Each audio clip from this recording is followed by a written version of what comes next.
La revolución industrial, al igual que en otras actividades productivas, propició cambios profundos en los sistemas de producción agropecuarios en todo el mundo. Ello dio lugar a la introducción masiva de nuevas tecnologías como la mecanización, la producción especializada en monocultivos, el uso de agroquímicos y la transformación genética.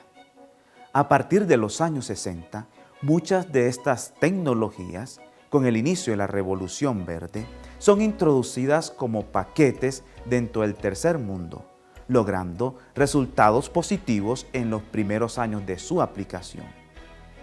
El uso de los agroquímicos en la producción intensiva, si bien permitió lograr mayores rendimientos, con el tiempo se ha demostrado que estos han ocasionado serios deterioros ecológicos. Lo cierto es que las grandes promesas de los agroquímicos se transformaron en graves problemas. Se evidencian intoxicaciones agudas y crónicas entre los agricultores y sus familias, entre consumidores de productos procedentes del campo, llegándose a correlacionar el uso de los plaguicidas con la existencia de enfermedades como el cáncer, afecciones hepáticas, renales, trastornos del sistema nervioso, entre otros. Por otra parte, se ha detectado la presencia de residuos de agroquímicos en el agua, suelos, animales, alimentos y en la vida silvestre. Además, el uso de los plaguicidas de forma repetida destruye poblaciones enemigas de las plagas como los depredadores y parasitoides. Los organismos resistentes a los plaguicidas se multiplican, generando poblaciones igualmente resistentes que al no tener enemigos naturales se transforman en las denominadas superplagas. Además de la toxicidad aguda y subaguda, los plaguicidas presentan toxicidad crónica. La toxicidad crónica ocurre por exposición continuada a cantidades relativamente pequeñas durante largos periodos de tiempo. Los efectos crónicos tardan cierto tiempo en presentarse, demorándose en aparecer meses o años. Aunque la persona no se siente enferma ni se haya intoxicado, los plaguicidas pueden estar afectando inadvertidamente su organismo. Los efectos crónicos incluyen lesiones cerebrales y del sistema nervioso en general, problemas cardiovasculares, afecciones hepáticas, renales, cáncer, mutaciones, malformaciones, anormalidades funcionales congénitas, problemas endocrinos, problemas del sistema reproductor como impotencia, esterilidad y aborto, además de depresión del sistema inmunológico. Ante esta situación, aparece como alternativa de la agricultura convencional la denominada agricultura ecológica, la cual tiene como base un retorno a las antiguas prácticas agrícolas de nuestros antepasados, mucho antes de la llegada de los conquistadores. La agricultura ecológica ha establecido normas adecuadas para la puesta en marcha de una agricultura sana, utilizando métodos de fertilización que tienen como base el uso de la materia orgánica, implementación de agrosistemas diversificados, rotaciones de cultivos, uso de plantas acompañantes y repelentes, manejo y conservación del suelo mediante prácticas culturales adecuadas, manejo de insectos, plagas y enfermedades mediante controladores naturales. Dentro de estos tenemos los agentes microbiológicos como entomopatógenos y antagonistas, insectos benéficos como depredadores y parasitoides, uso de extractos vegetales con principios insecticidas y fungicidas.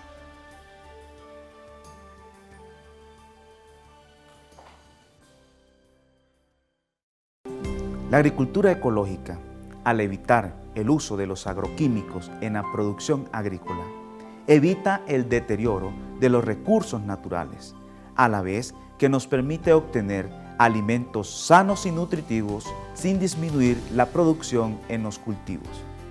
La agricultura es una práctica que necesita articular todos los factores presentes en la naturaleza. Si descartamos uno de estos factores, se produce un desequilibrio ecológico y por consiguiente una disminución en la producción agrícola.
Dentro de los factores presentes en la naturaleza que pueden modificar la producción agrícola tenemos suelo, clima, humedad, pH, nutrientes, insectos, microorganismos, ambiente forestal, animales, el hombre, plantas acompañantes y el efecto lunar.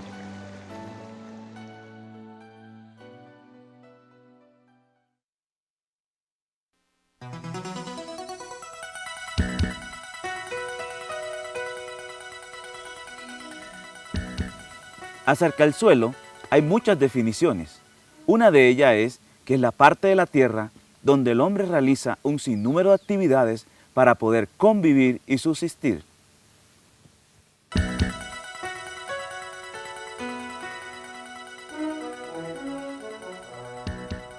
En la parte más profunda de la tierra se encuentra la roca madre.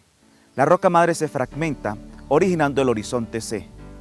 Las rocas del horizonte C se fragmentan originando el horizonte B o subsuelo. Las partículas del subsuelo se fragmentan originando el suelo o horizonte A. El horizonte A aparece mucho más oscuro debido a que en esta superficie se encuentra la mayor cantidad de restos de cosechas, plantas, lo mismo que el resto de animales y vegetales, tanto vivos como muertos. Por la cantidad de estos desechos y restos acumulados en la superficie del suelo, lo llamamos también capa vegetal o capa arable, debido a que en ella se encuentran la mayor cantidad de elementos, tanto macro y micronutrientes, los cuales son adecuados para que los vegetales puedan extraerlos del suelo.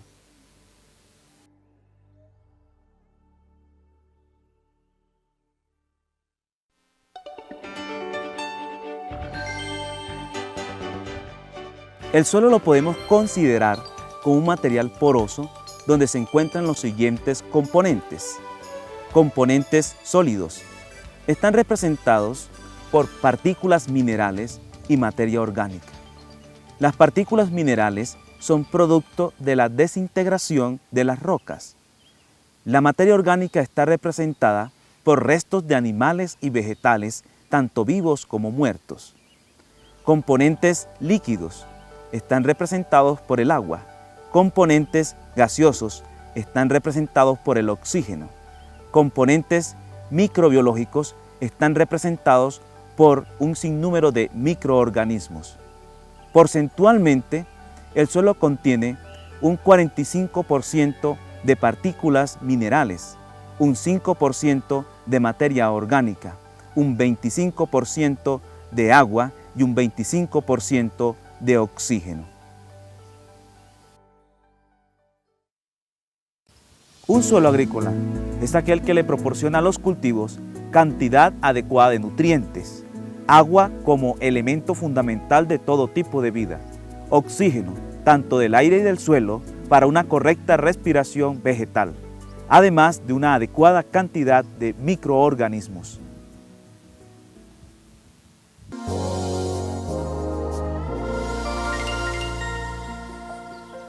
Cada planta en particular tiene un tipo de suelo donde presenta un mejor desarrollo.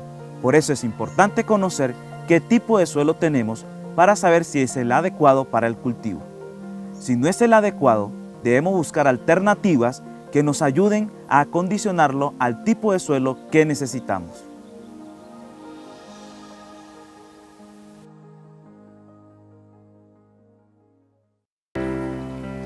Dentro de las características o propiedades del suelo, podemos mencionar características físicas, químicas, morfológicas y biológicas. Dentro de las propiedades físicas podemos mencionar la textura y la estructura.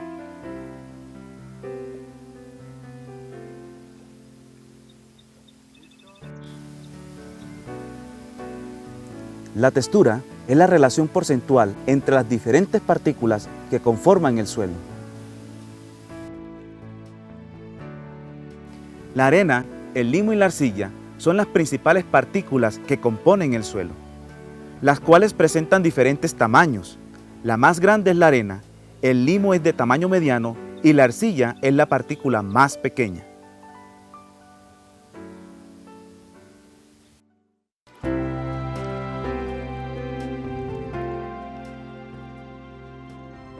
Todos los suelos presentan arena, limo y arcilla, pero no en la misma cantidad. Dependiendo del porcentaje de cada partícula en el suelo, lo podemos clasificar en suelos arenosos, cuando están constituidos por más del 70% de arena. Suelo limoso y franco, presentan menos del 70% de arena y menos del 35% de arcilla.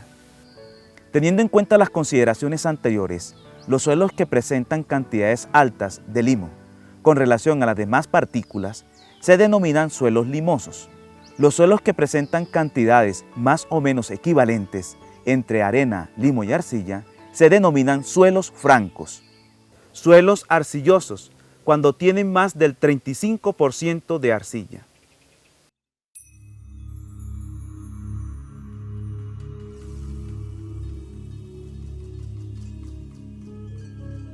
¿Cómo podemos identificar los diferentes tipos de suelos? Necesitamos tener el suelo con cierta humedad, no debe de estar seco. Los suelos de textura arenosa, al apretarlos, no retienen la forma de la mano y comienzan a tener una apariencia seca. Los suelos de textura franca, al apretarlo, retienen la forma de la mano y al aplicar presión con el dedo, se desboronan.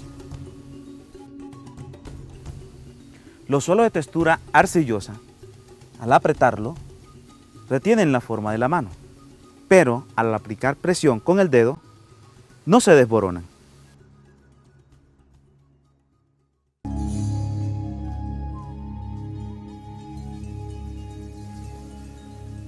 Los suelos francos se subdividen en terrenos franco-arcilloso, franco-limoso y franco-arenoso.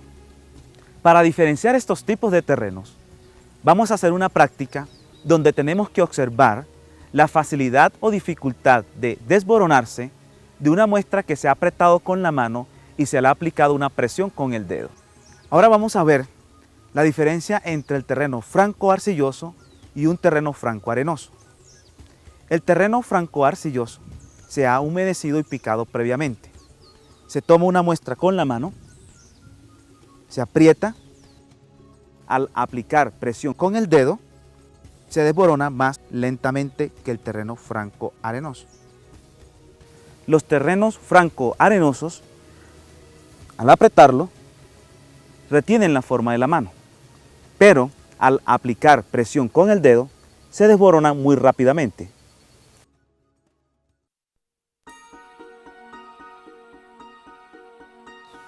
Los suelos francos son los suelos más recomendados para el cultivo de hortalizas, debido a que presentan las características apropiadas de retención de agua, nutrientes, plasticidad y adhesividad, lo cual presenta la oportunidad de un mejor desarrollo de la planta. También reciben el nombre de suelos medianos. De los tres tipos de suelos, los suelos arcillosos son los que mayor contenido de nutrientes presentan, pero debido a su plasticidad y adherencia, se encharcan fácilmente, retienen mayor humedad y cuando están húmedos, son pegajosos. Estos suelos son duros y por lo tanto dificultan el desarrollo adecuado de las hortalizas. Estos suelos también reciben el nombre de suelos gredosos o suelos pesados. Los suelos arenosos son suelos fáciles para laborar, pero no retienen humedad. El agua se filtra fácilmente, llevándose los nutrientes hacia las capas más profundas del terreno, provocando una carencia de estos en la superficie, donde son fácilmente absorbibles. Los suelos arenosos también reciben el nombre de suelos livianos.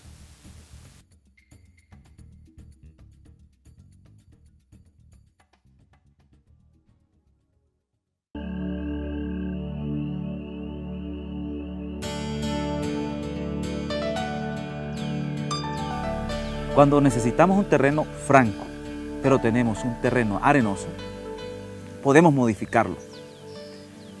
Tenemos que aplicar arcilla y materia orgánica. El terreno está aflojado, se le agrega la arcilla,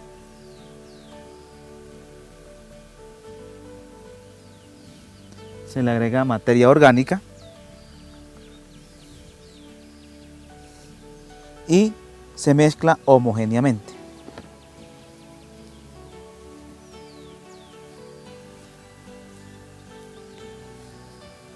Hay que profundizar bien para que las raíces puedan crecer libremente, hasta conseguir una textura más o menos franca.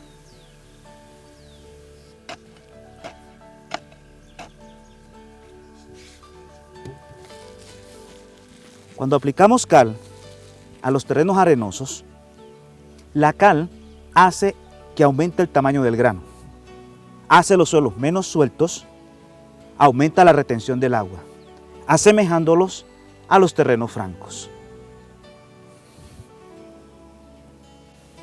Cuando vamos a cultivar una planta que requiere un terreno franco, pero tenemos un suelo arcilloso, lo podemos mejorar. ¿Cómo? Utilizando arena y materia orgánica. Lo primero que hay que hacer es seleccionar el lugar, aflojar la tierra, entonces vamos a picar.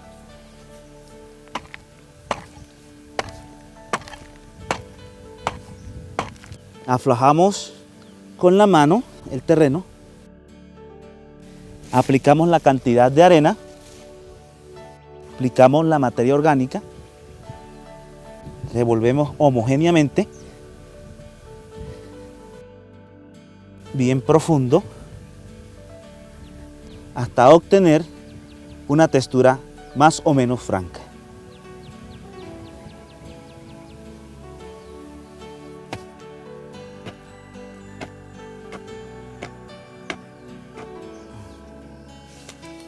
En los terrenos arcillosos, cuando aplicamos gran cantidad de cal, con el tiempo sus condiciones físicas cambian, pierden su carácter arcilloso, transformándose en suelos francos. Como sabemos, los suelos francos son los suelos apropiados para la agricultura. La sola aplicación de la materia orgánica a suelos con textura arenosa o arcillosa transforma estos suelos a textura más o menos franca. La estructura es la forma como se unen las diferentes partículas, arena, limo y arcilla, en forma de capa para formar un suelo, agregados o terrones. Según la estructura podemos clasificar los suelos en estructura laminar. Es cuando las partículas del suelo se unen en forma de láminas horizontales, especies de costras. Estas no favorecen el desarrollo de raíces, ya que difícilmente en estos suelos pueden penetrar. Además, su permeabilidad es muy lenta. Estructura columnar. Es cuando las partículas del suelo se unen en forma de columnas con bordes redondeados. Es favorable para las plantas. Su permeabilidad es más rápida. Estructura granular. Es cuando las partículas del suelo se unen para formar terrones pequeños y redondeados como gránulos. Su permeabilidad es moderada. Estructura blocosa. Es cuando las partículas se unen en forma de bloque y de aspecto angular. Estos bloques son de varios tamaños, con bordes redondeados y angulares. Su permeabilidad es moderadamente rápida. Estructura prismática. Las partículas del suelo se unen formando columnas, pero con bordes angulares, asemejando a la figura del prisma. Su permeabilidad es rápida.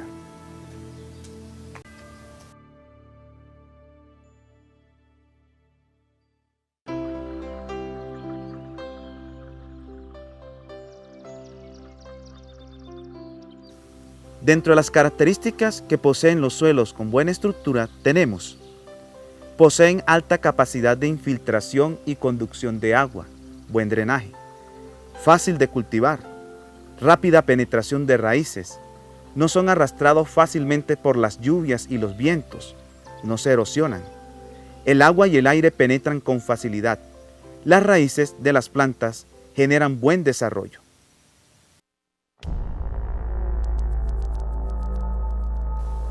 Dentro de las características de los suelos con mala estructura tenemos: son pobres, tienen mal drenaje.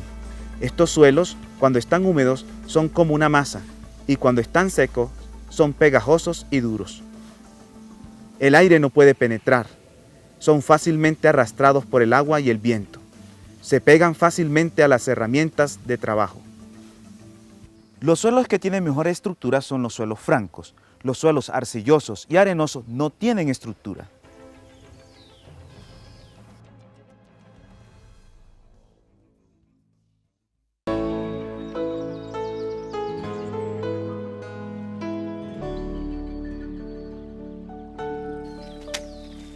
Dentro de las propiedades químicas del suelo podemos mencionar el pH, acidez, materia orgánica y fertilidad.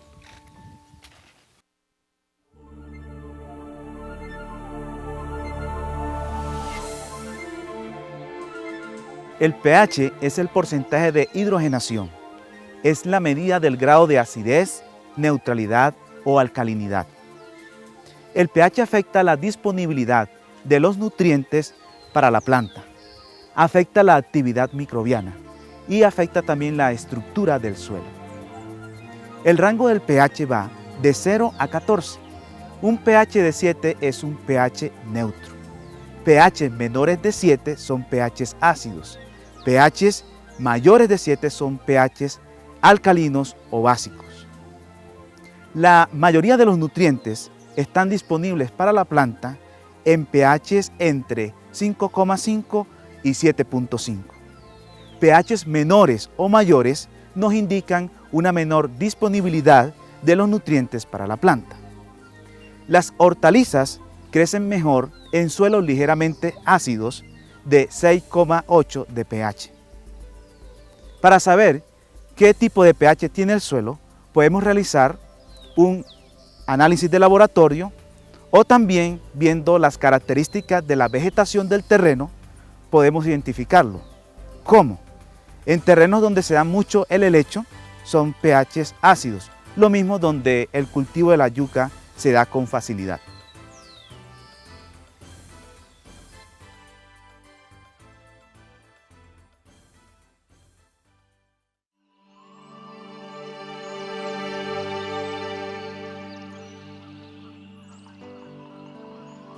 Acidez es el pH bajo del suelo, el cual limita o reduce la capacidad o disponibilidad de nutrientes para poder ser asimilados o absorbidos por las plantas, debido a su alto contenido de aluminio, magnesio e hidrógeno. Neutralidad es el pH base o equilibrado de un suelo, y esto hace que los alimentos y nutrientes sean absorbidos en forma adecuada por las raíces. Alcalinidad es la capacidad que tiene un suelo de poseer altas concentraciones de sodio, y también podemos denominarlo que es el pH alto. Los factores que afectan el pH son las lluvias, presencia de sales, el aluminio y el hidrógeno.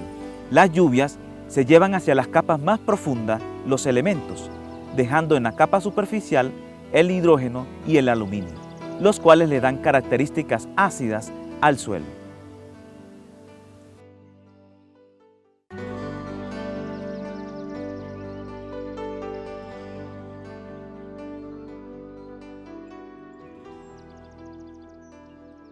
Algunos correctores de pH son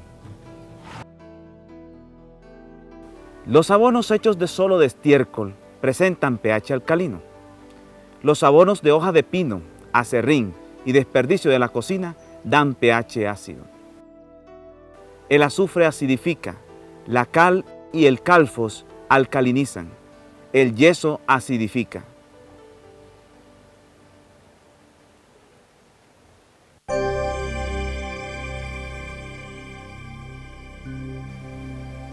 Para neutralizar la acidez o subir el pH, el hombre ha utilizado recursos como la cal y la escoria tomas o calfos.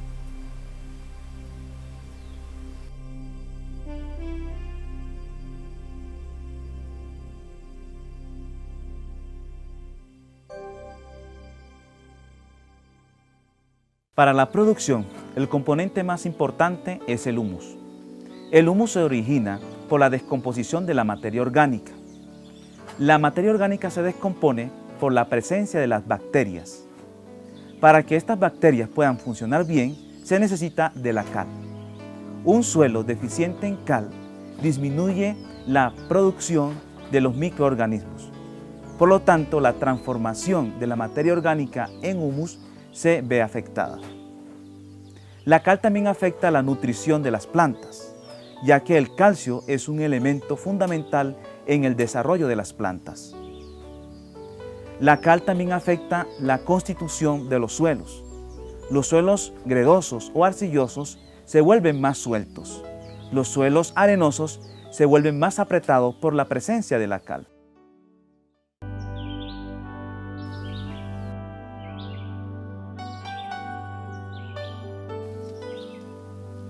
Químicamente, la cal transforma los suelos ácidos modificando su grado de acidez. Los suelos ácidos son aquellos que han perdido materias básicas o alcalinas por las continuas cosechas o como consecuencia de la erosión o lavado de las aguas lluvias. Los residuos vegetales, raíces, hojas, ramas, frutos, al descomponerse y transformarse en humus, contribuyen a aumentar la acidez de los suelos. La cal realiza un trabajo muy importante sobre los demás elementos nutritivos de las plantas. La cal convierte el elemento fósforo en óxido de fósforo, que es la manera como lo asimila la planta. Al potasio lo transforma en óxido de potasio, el cual es asimilable. La cal actúa sobre otros elementos nutritivos como el hierro, el aluminio, el magnesio. La cal impide la formación de sustancias tóxicas producidas por estos elementos.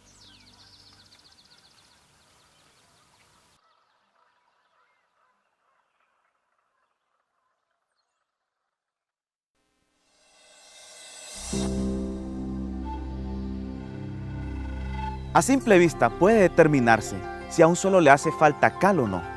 Si en la vegetación espontánea no hay abundancia de leguminosas, al suelo le hace falta cal. Si esa vegetación espontánea está formada principalmente de gramíneas y hay plantas con hojas rojizas, es indicio de la falta de cal. Hay una prueba muy sencilla que puede practicar cualquier agricultor. Consiste en encalar una parte del terreno y sembrarle una leguminosa, que puede ser soya, frijol, habas. Haremos una prueba con el frijol.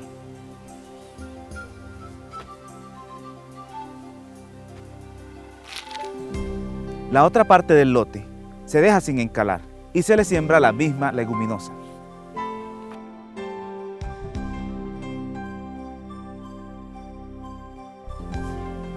Si en el suelo que fue encalado el frijol presenta mejor desarrollo, esto nos indica que el suelo necesitaba cal.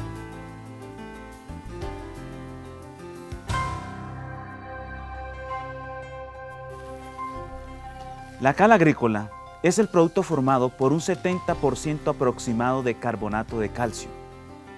En forma natural, la cal agrícola se encuentra en forma de piedra de cal o piedra caliza. Entre más fino sea el polvo de la cal agrícola, más rápida es su acción, pero también está más expuesta a ser arrastrada por el agua. La cal dolomita es un producto de una combinación de carbonato de calcio con un 57% aproximado y carbonato de magnesio con un 24% aproximado. La cal dolomita se utiliza en terrenos ácidos con deficiencia en magnesio. La cal viva es el mismo carbonato de calcio que ha sido tratado en hornos. El carbonato de calcio se transforma en óxido de calcio. La cal viva tiene una acción más rápida y más fuerte, pero su tiempo de duración es más corto. También presenta el inconveniente de que quema la materia orgánica. Por eso no se recomienda en terrenos ricos en materia orgánica. Se recomienda mejor en terrenos arcillosos.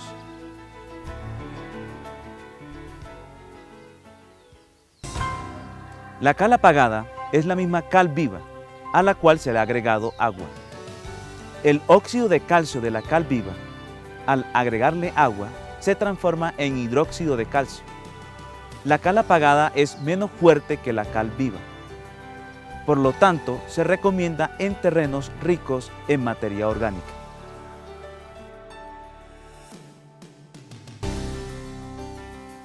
Escoria Thomas o Calfus es un producto de la industria del acero. Presenta un contenido relativamente alto de pentóxido de difósforo. Tiene aproximadamente un 14% de fósforo. Se utiliza en suelos ácidos deficientes en este elemento.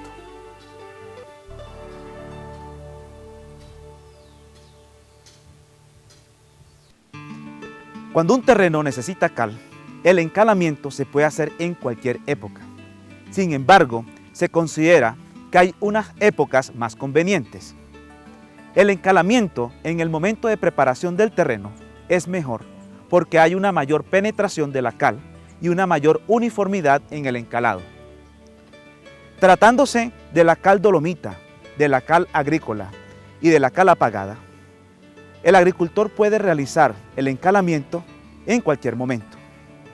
Pero el encalamiento con la cal viva no se debe hacer cuando hay plantación, ya que la cal viva produce quemazón de las raíces y del tallo. La cal viva no se puede aplicar con la mano porque quema la piel.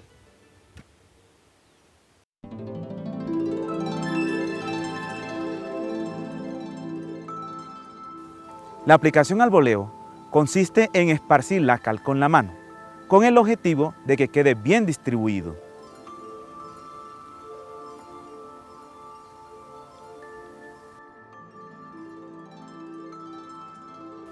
La aplicación de cal utilizando la pala consiste en hacer montones de cal cada 20 o 25 metros de distancia uno de otro.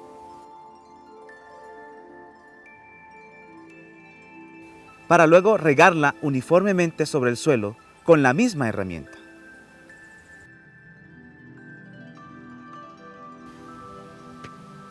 Después que se ha distribuido uniformemente la cal sobre el suelo, se procede a revolverla homogéneamente.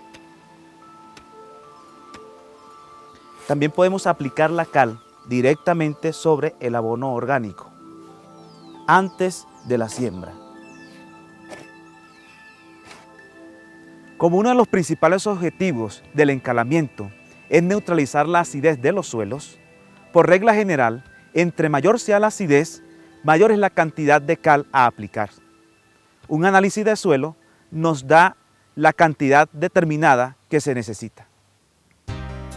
En general, se recomiendan las siguientes cantidades.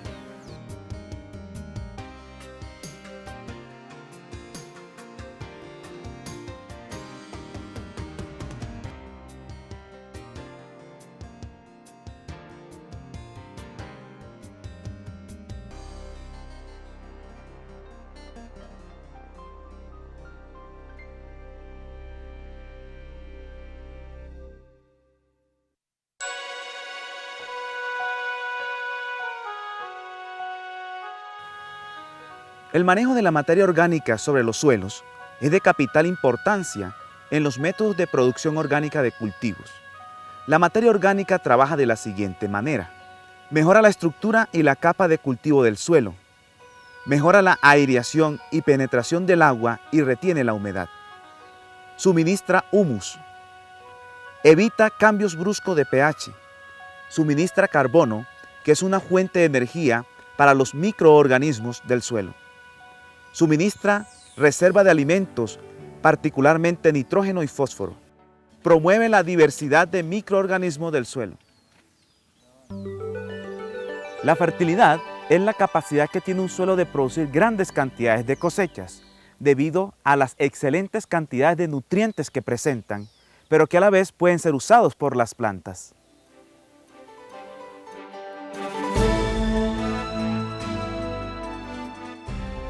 En la elaboración de la era elevada, primero se toman las medidas designadas. De ancho 1 metro, de largo la longitud que se quiera. Se marca un cuadro de 70 centímetros de largo. Se comienza a picar a una profundidad de 40 centímetros. La primera capa picada se echa en una carreta y se transporta al final de la era. Se sigue picando la segunda capa, se extrae y se coloca a un lado. No se debe revolver la segunda capa con la primera capa de tierra. A este orificio se le agrega una buena cantidad de desechos orgánicos. Luego se le adiciona la segunda capa de tierra y se le agrega abono. Se prosigue a revolver homogéneamente. Posteriormente, se marca un nuevo cuadro de 70 centímetros de largo. Se comienza a picar y esta tierra picada del siguiente cuadro se agrega al orificio anterior. Luego, se prosigue a repetir el proceso. Al final, queda un orificio, al cual se le debe agregar la tierra que se colocó al final de la era. Para terminar, se le agrega una buena cantidad de abono orgánico a la era, por metro cuadrado un bulto de abono orgánico. Se mezcla homogéneamente, terminando con la formación y el pulimiento de la era.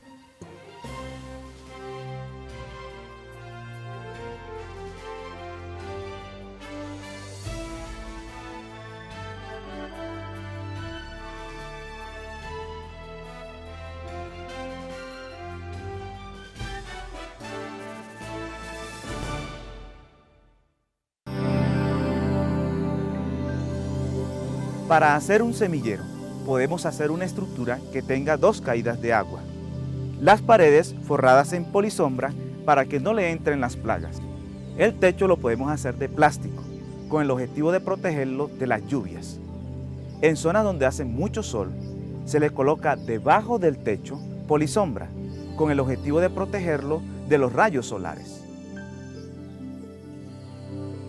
Para colocar los vasos donde vamos a sembrar la semilla, podemos hacer una estructura en forma de mesa que puede ser de madera o de guadua.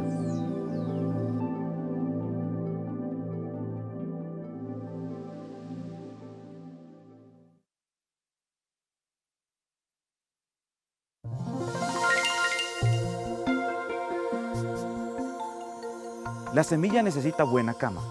Bríndele todas las condiciones necesarias para que la semilla germine bien. Recuerde, hágalo bien. Siga las siguientes recomendaciones. Haga su semillero en vasos desechables de 9 o 10 onzas. Así usted economiza semilla. Obtiene plantas fuertes y vigorosas que no se marchitan al momento del trasplante. Evita plagas y enfermedades y realiza mejor control de malezas durante la etapa de semillero.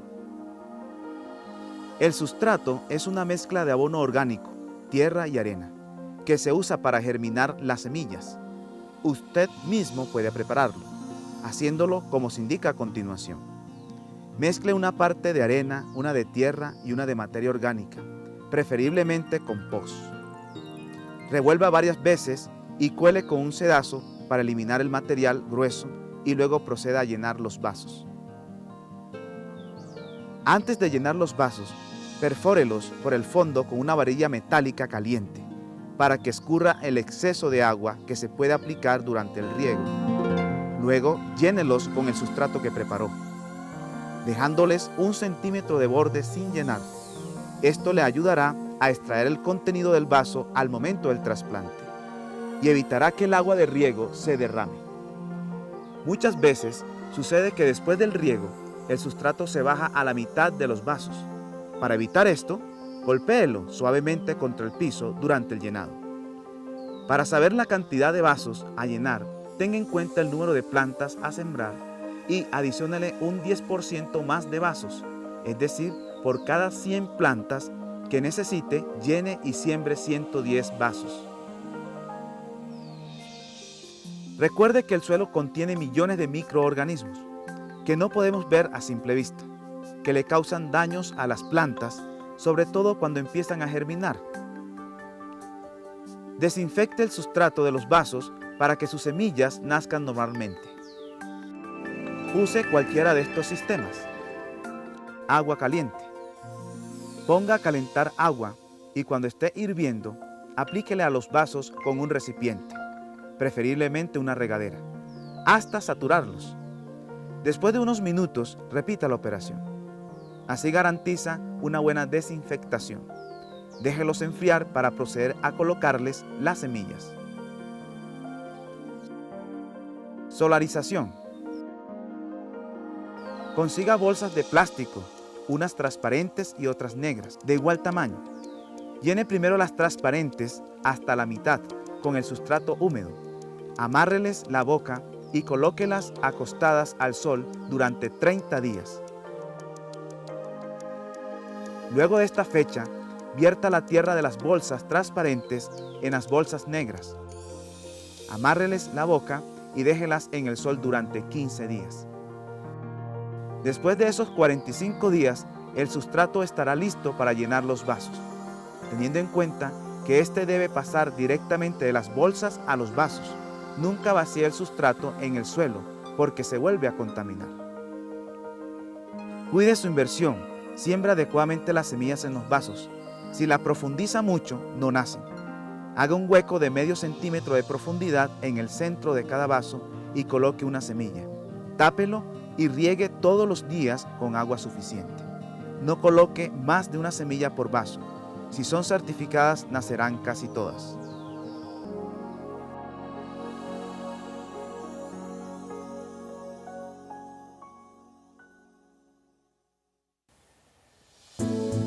Para evitar el deterioro de los suelos por causa de la erosión, es bueno comenzar a utilizar prácticas adecuadas, como las siembras en curvas a nivel, barreras vivas, terrazas, desagües, labranza mínima, coberturas vivas y coberturas muertas.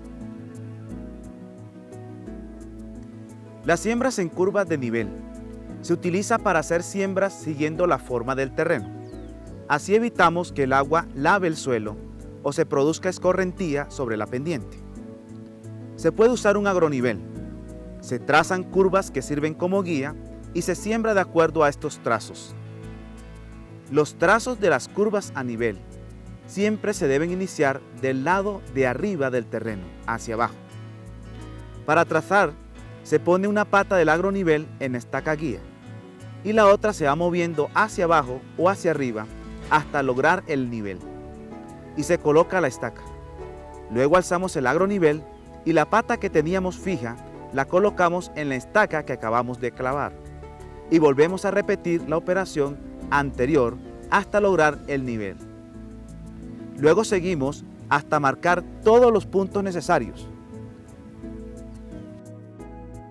Para corregir la ubicación de las estacas y lograr una curva mejor, nos colocamos a un extremo y observamos las estacas que se encuentran muy salidas de la curva y las reubicamos. Por cada 10 estacas ubicadas en la curva, podemos reubicar 3.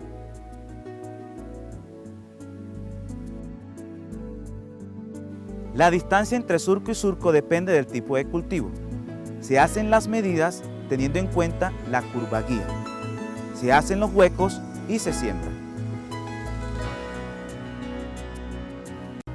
Aproximadamente cada 10 metros se hace una nueva medida con el agronivel.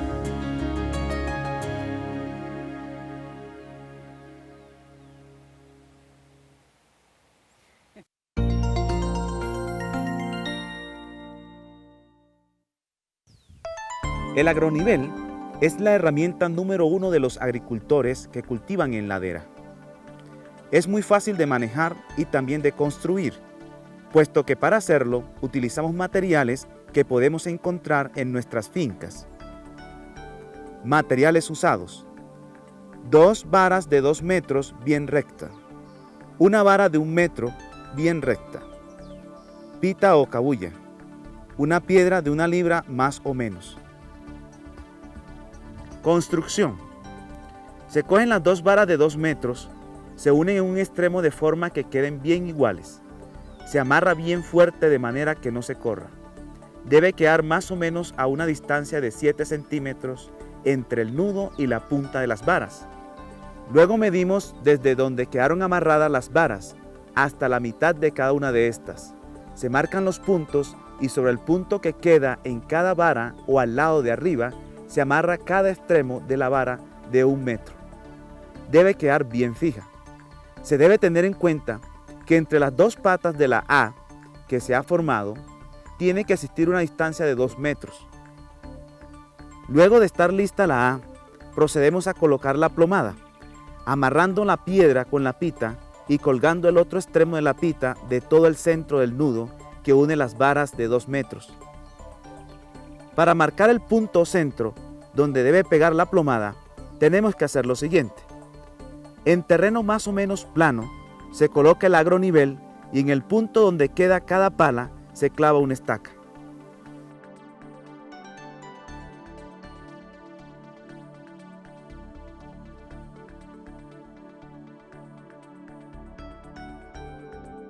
Hay que sostener el aparato a plomo para que la plomada se mueva libremente y donde el hilo quede quieto sobre el travesaño marque con un lápiz. Luego se le da vuelta al aparato, quedando cada pata en el sitio exacto donde estaba la otra. Se deja que se mueva libremente la plomada sobre el travesaño y en el sitio donde se quede quieta se marca nuevamente. De esta forma nos quedan 2 puntos sobre el travesaño. El siguiente paso es marcar un tercer punto que debe quedar ubicado en todo el centro de la distancia existente entre los 2 puntos marcados anteriormente. Para comprobar si el punto escogido como centro es el correcto, damos vuelta al aparato colocando cada pata sobre la estaca donde estuvo la otra. Y si la pita se queda quieta en el mismo punto anterior, podemos decir que el agronivel está listo para trabajar.